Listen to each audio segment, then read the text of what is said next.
مادرم ریحان میچینم،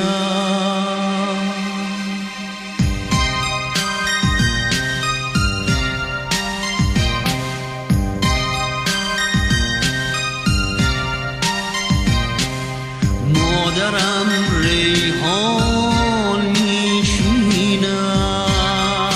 نان و ریحان و پنیر، آسمانی بی‌ابر، اطلسی هایی تر، رستگاری نزدیک، لای گل‌های حیات، نور در کاسه مس، چه نوازش ها میریزد، نردبان از سر دیوار بلند، صبح را روی زمین میارد، پشت لبخندی پنهان هر چیز،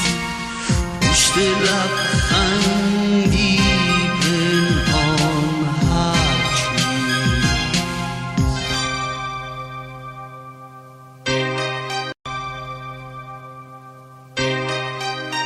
روزنی دارد دیوار زمان که از آن چهره من پیداست،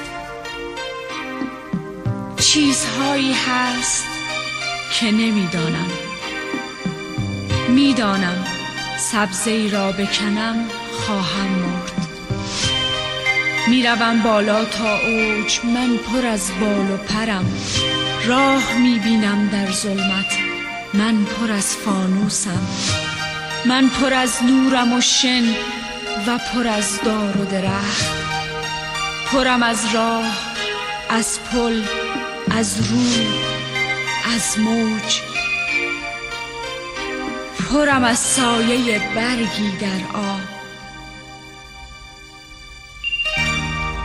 چه درونم تنهاست،